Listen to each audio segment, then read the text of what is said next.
Welcome to Board Game Binge, the place where we bring you bite-sized, bingeable board game content from across the industry. I'm your host, James Staley, and in this episode, we're chatting with David Chircop, the game designer behind Hamlet, the village-building game, which is in its final 14 hours on Kickstarter. Other titles you might know David from include Petrichor and The Pursuit of Happiness. David, welcome to the binge. How you doing, my friend? I'm very good, thank you. Oh, it is great to have you. You're joining us all the way from Malta, which I think is just super cool. Yep. When I was reading we're going to get into Hamlet in a moment because it is, just a feast for the eyes. But before we get there, I was reading your bio. So you were doing you were into computer programming, did I see? Like you worked on Cyberpunk and things like this? I did. I was a game designer, not a programmer. Oh, okay. Game designer. Okay. Yeah. I was a game designer on Cyberpunk and Gwent and Thronebreaker. Those were the three projects I did with CD Projekt Red. Yeah. And before that, I was working at Codemasters. I was doing another CCG kind of thing. Yeah, but I started from board games. I switched to video games, and then I came back to board games, kind of something like this. Oh, that's crazy. So how did you get into the video game industry? So yeah, I was originally technically I'm a podiatrist, right? Completely related. Completely related, yeah. Yeah, I was a gamer. I loved making games, and one day I met Rado from Rado Runs Through. Yep. Do you know Oh, yeah. him? So we met. I messaged him on Board Game Geek because he was living in Malta for a while, and I messaged him like, "Hey man, like I live in Malta. I have nobody to play with because back then we're talking 2000 and I don't know 2011. This must Oh, have wow. It been was a while ago. something Okay. like this. Yeah. Yeah, and there was literally nobody to play with here. Board gaming was something that was really hard to get into. So everyone that played games with me is someone that I introduced to games, right? So I had this big collection, and my sister, my cousin, and my close Yeah. circle of friends playing games and learning about this new weird thing. And I was like, oh, there's a reviewer living in the island. I need to meet him and play. So I remember I messaged him on Board Game Geek. I'm like, hey, I'm a gamer. If you want to play a game sometime, just let me know. And he messaged me back. He's like, okay, yeah, let's hang out. Like, I'll come over to your place, and we can play. And I remember, I think the first game we played together was The Great Zimbabwe.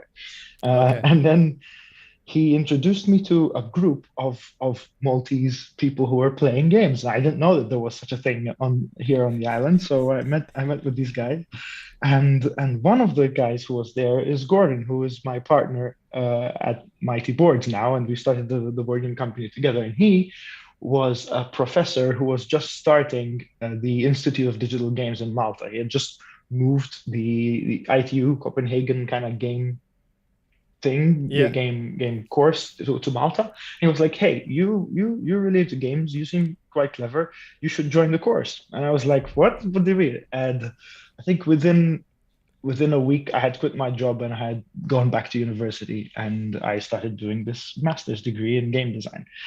Um, and That's crazy. So and you then just like, nah, I'm done. yeah, I'm gonna get into this, and that's going in hardcore, right? If yeah. you just switch and say, okay, now I'm gonna get in. I'm gonna take my master's in game design.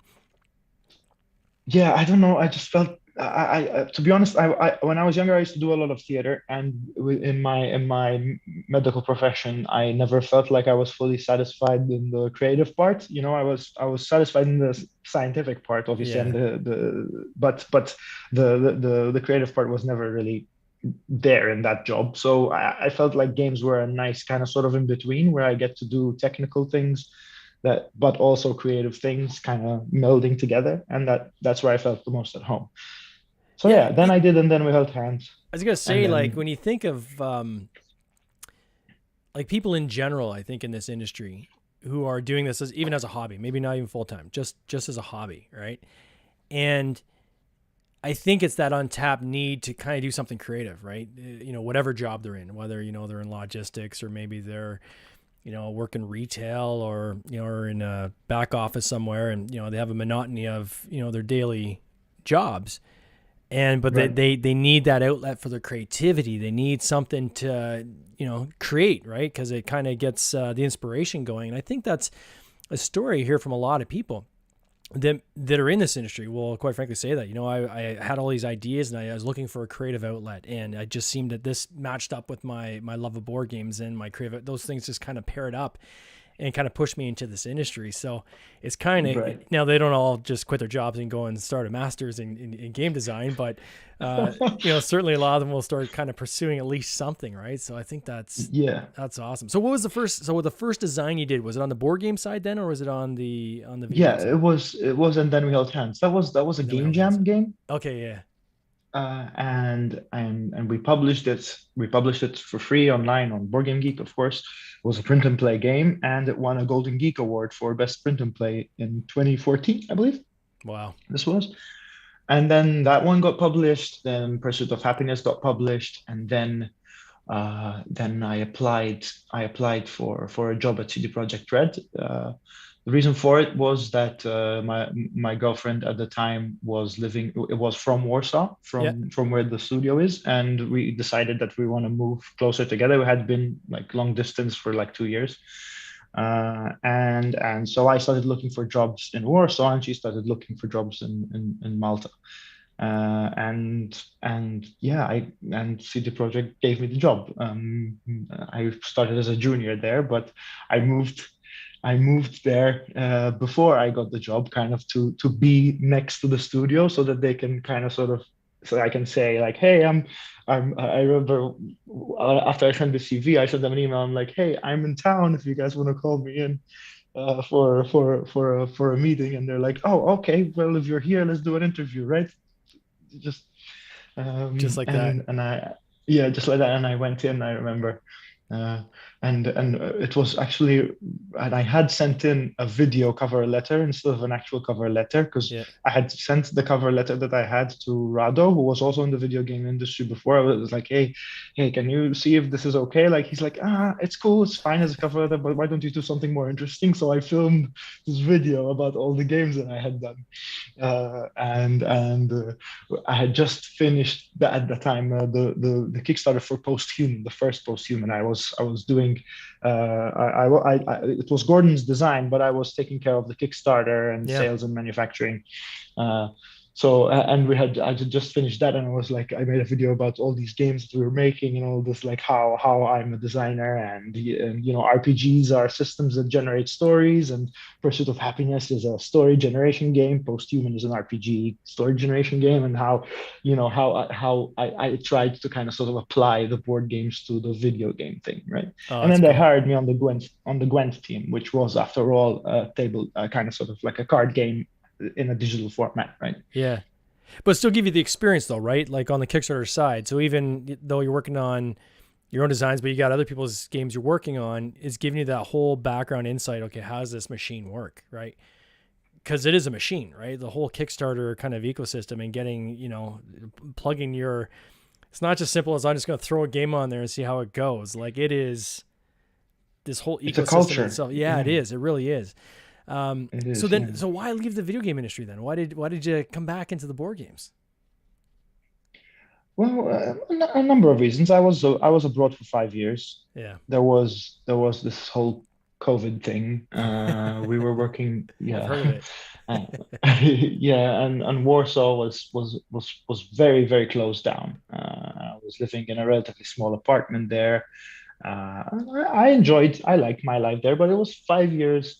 I had just finished Cyberpunk, and at that time, Mighty Boards was kind of like at a period when we were thinking like, okay, look, we've been doing this part time. We started Mighty Boards as soon as I moved to Warsaw, and in 2016 or something like that. Yeah, And both Gordon and I were kind of doing it on the side. Gordon, Mark, and I, who yeah. we have a third partner, that we were all kind of sort of doing it on the side. I made Petrichor, and we had like a team here in Warsaw, and a team in Malta, and we were doing things part time. And we were like, this thing is doing well with us being part time. Imagine how it how well it could do if we were a little bit more focused, right? Yeah. And we kind of had a meeting and we had a discussion. I'm like, okay, guys, I'm at this turning point. I can either kind of sort of throw myself more into this or kind of sort of what are we going to do? And we decided we wanted to try to take Mighty Boards to the next level, right? And that's when I quit my job. I moved back to Malta, and we found an office, and we started increasing our team. And back then, when this happened, which was in 2021, 2020, Yeah. going on to 2021, we had one employee in Mighty Boards. It was just the three directors and one employee, Chris, who has been with us since the beginning. He's amazing. And now we have a group of 10 people who are working at the office every day. Oh, wow. So we're growing, and and I would say Hamlet is kind of sort of the product of the new, more focused kind of sort of full-time me Team. A team on the new team and the new kind of direction of the company. So Hamlet, so who designed it? So is Hamlet your design, or was it the kind of the three of you together created this, or where did Hamlet is my design. Hamlet is my design, and I designed around 6 different versions of Hamlet through Oh, wow. through the years while I was making Gwent and Cyberpunk and working on video games. But this version was a version that I came up with around end of 2020. I had always a vision of what I wanted to be, but this version came around the end of 2020, Yeah. and then it went along pretty fast from then on. But I was trying to get the like making a village builder was always my dream, and I was trying a lot of different ways to get to it, and Yeah. this one worked really well then eventually. So let's talk a little bit about Hamlet. So first of all, congratulations Sure. on, I'm going to show us in Canadian dollars because I quite frankly can't see it in any other dollars because I'm in Canada. Sure. But it showed that roughly your goal is around $27,000 Canadian. You're at 620,500. I mean, before we went on air, I mean, you've just cracked another 1,000 just in the span of time we've been talking, right? So the final 14 hours for anybody, and we're going to go through this game, but anybody who's interested in this game, now's the time, right? You have 15 hours left. And then this is off of Kickstarter. So hopefully if anybody catches this tonight or even first thing in the morning on the podcast, if you're going to check this game out, you want to check this game out, quite frankly, now. Can you walk us through, I got a lot of questions as we go through, but can you walk us through kind of the essence of how you play this game for those who are listening and those who are watching as well? Sure. So I think the core element of Hamlet is the fact that it's a village building game in a way which is not usually done. I think, at least for me, it's kind of like it's a village building game without a grid. It's a village building game where you're not building card tableaus, or you're not just placing cards next to each other, or hexes that are all the same next to each other. It has these strange multi-faceted tiles, like they're all different shapes and sizes, and they come together in really strange ways. Yeah. There is actually a grid, but you can't see it, so it feels a lot more organic. And it's in essence kind of like a sandbox game. So it has an emergent economy. It has an emergent village. Distance from side to side of the village matters because you need to transport materials from one side of the village to another whenever you want to build something or use resources in the game. So it's kind of like a new situation every time you play, a new village every time you play that forms, and you need to kind of sort of deal with that. The other thing is that everyone's building the same central village, and all the resources are shared. So whenever you generate something, it stays in the village. It's built on that specific spot where it's generated, and then anyone can use that resource if they can move it to the place where they need it, right? So it's kind of trying to replicate that feeling that I got when I played games like Age of Empires or The Settlers. I don't mean The Settlers of Catan. I mean The Settlers, the video game, where you're building these kind of villages. And I remember I used to play these games up until I have a village up and running, and then cancel the skirmish and start over before I get to the fighting, because I just wanted to see the village growing. It's and about the build more than anything, right? yeah, and little people running around and carrying things, right? And this is what Hamlet is doing. This is Hamlet that distilled into board game form, right?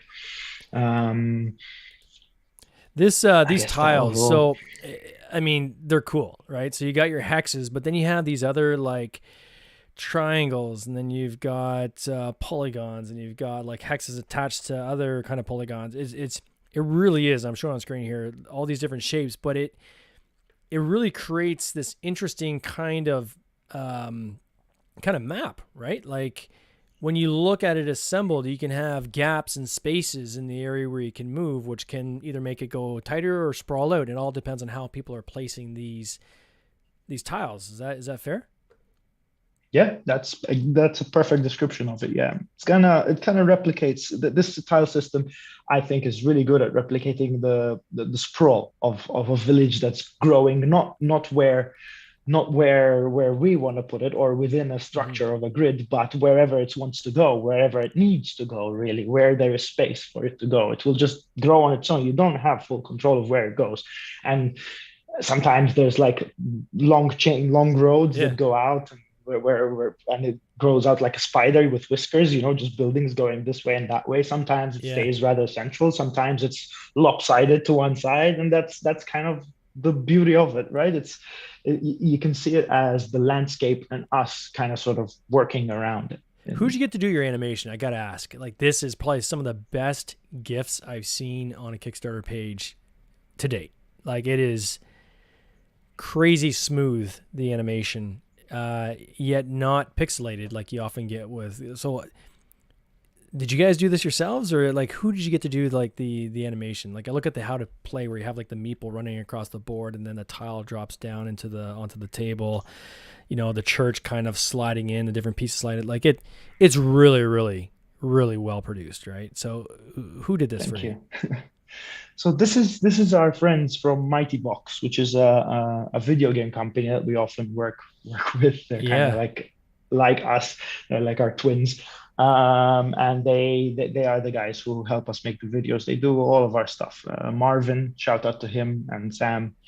Those are the guys that help us do this, and we worked really hard on this one together to get it to this state. We worked on this for like 4 months, I think, Mm-hmm. until we managed to get it like that. Really, really, we had a different script which we did halfway before we scrapped it and we started over, and then we really focused in on this. It was a lot of fun. Like a lot of those scenes are hard to conceptualize in 3D, like those how you're going to show it. So Yeah. most of this was actually filmed first, Oh, like with my phone, with the board set up, so I filmed how the movements and how it needs to be, and there was like little whooshes that I make with my voice, like that's awesome. to try.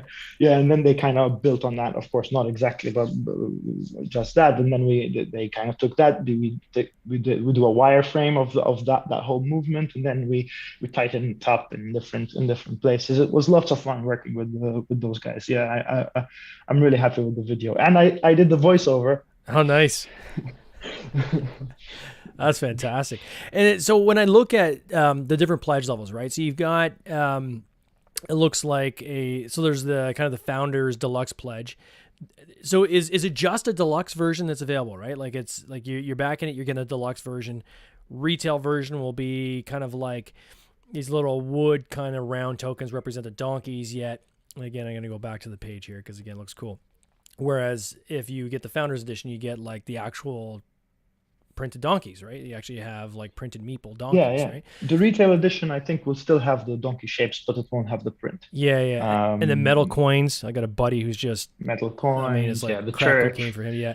The church is like this. So how does a church go together? Do you have to assemble it yourself? Because it says it's made of cardboard, right?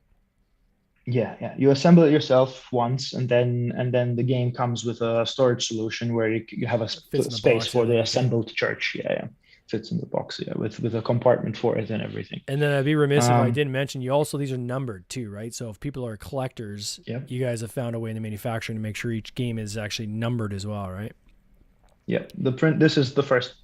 Just this print run will be numbered. Yeah, yeah. But we're only offering this founders edition for Kickstarter because we're printing this print run will actually not have any languages. It will not have anything. We're focusing on delivering the Kickstarter and making sure we make this version and make it Yep. really good. So we're scrapping all delays. We're focusing on efficiency, and we're going to deliver that, and then deliver this to the factory, and then start working on the retail version later on. But this is going to be printed separately. It's just going to go right. Yeah. No, nothing to hold us back. No, so this way with this model, I think the nice thing is that we can have a nice turnaround, a pretty fast turnaround, which I think, our goal is to deliver this year, so before the end Oh, before the end wow. of the year, which for a Kickstarter is pretty fast. But I think that's a really nice thing. We've kept things simple. The price is great for a Kickstarter for a deluxe edition, I think, at least, Yeah. of course, but I'm biased. But it's the concept here was to give a nice product that's delivered, relatively fast, that looks great, that's at a great price, and delivers this really the core experience of what the clarity of the core experience that we want to deliver. Yeah. This village builder with this landscape building kind of thing. And I That's think I crazy think this fast. resonated. Like, are you not concerned about, like, I mean, that's insanely fast, right? For a game like this to say, yeah, we're going to get it out by the end of this year. Like that is unheard of, especially in this current environment. How are you navigating like the shipping, right? Because the shipping itself is a disaster right now, right? Yeah, it's quite horrible, and it's not fully in our control, right? So, but yeah, by removing the retail stuff and the delays that can come from that, because when you're doing a retail edition, you Yeah. need to you need to do a lot of calculations with partners, how much you're going to need to sell. The translations need to come in before you go for that print, and there's a long process where you're trying to figure out really how many copies are you going to print in this big first print run, right? Yeah. By removing all of that, we've streamlined the process enough that I think I'm quite positive that we can actually do it till then. And yeah, I mean, provided that the shipping doesn't go crazy, which right now it's hard to predict. But from our side, I think the timeline is not impossible. How Not only not impossible, it's pretty achievable. It's achievable for sure. how are you going to handle the overages? So, like, I'm looking at you right now. You're almost at 8,900 backers. I Hmm. mean, you're likely going to do a 10,000 unit run, right? So, Hmm. I mean, you have to, right? You always have to produce more just to cover off. So, will you be selling the extras like directly on your website, or how are you going to handle that?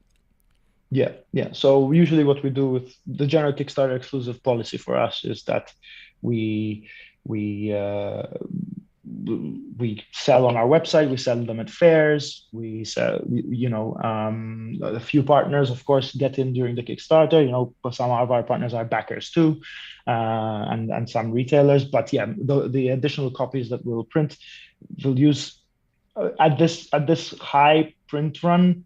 You of course you need around 10% extra anyway for replacements and stuff, right? Mm-hmm. Just in case, and things like these.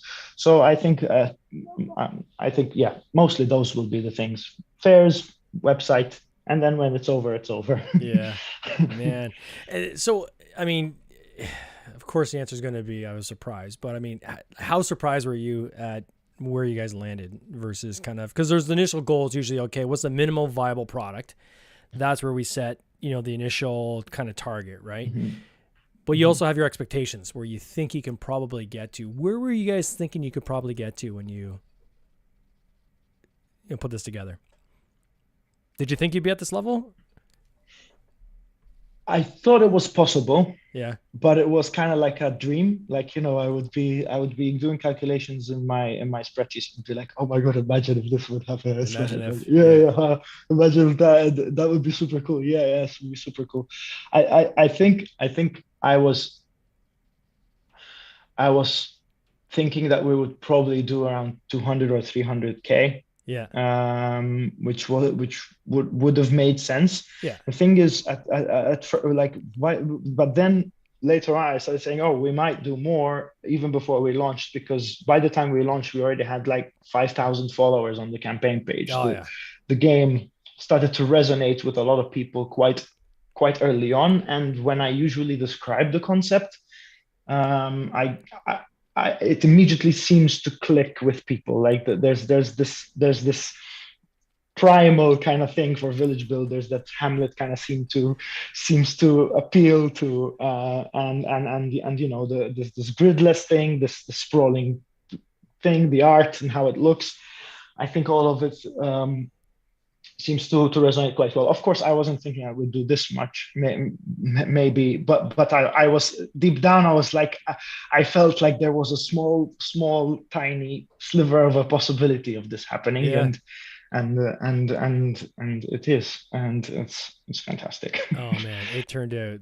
I mean, all around, like you can tell you guys put a lot of work into this, right? You can tell from the quality of the components, even the page. I Yeah. mean, the way you guys constructed your Kickstarter page, you can tell that you put a lot of time and thought into it, and I mean that matters, right? When you're putting your campaign together, I mean, often you can tell the pages are thrown together quickly, and you can tell the ones that there's been a lot of time and energy and investment into, right? So I think you guys really nailed it. What's something you would say that you know that going in that you guys did well? What's one thing that you think that you nailed that helped you kind of get to where you're at on this campaign? Oh man, I, I think the way the game looks in general Mm, is some. I think it really matches what my vision was. I'm talking both Yusuf's art and Andrew's graphic design. yeah, Shout out to both of those. I think the way the game looks really matches what it's trying to bring out, right? It's this lush, cozy kind of sort of friendly village buildy kind of sort of medieval thing yeah. that is really resonating with the initial vision of the vibe the game wants to bring out. I think that's one thing that we nailed. I think the Kickstarter video came out really nice. Yeah. And I think the page also looks really good. I think Andrew did an amazing job there.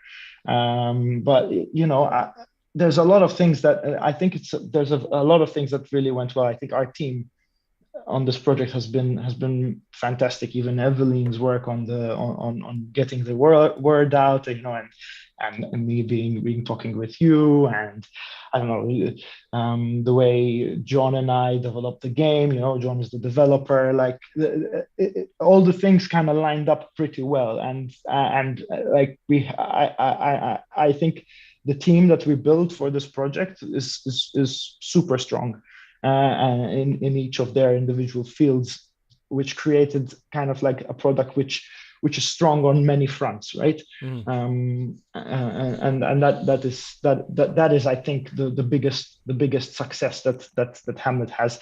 Probably it's the strong team. That's awesome. Where do you guys go from here? What's next? Is like if you've got a whole team as a company already staffed, I imagine you guys are already working on the next 2-3 games. Is there something that's going to be coming soon on the heels of this, or what's the current plan? Ooh, I don't know if I can talk a lot about that, but yes, there is stuff that is coming right Stuff off the and heels of things. You this. heard it here. Stuff and things. Yeah, we have some really cool stuff coming. This year we have another game that I'm really excited about. Yeah. From Gordon, from who Gordon is leading and designing there. I think that one is going to be amazing. Um, yeah, watch our space to learn more about it. I'm sure Yeah. you will hear a lot.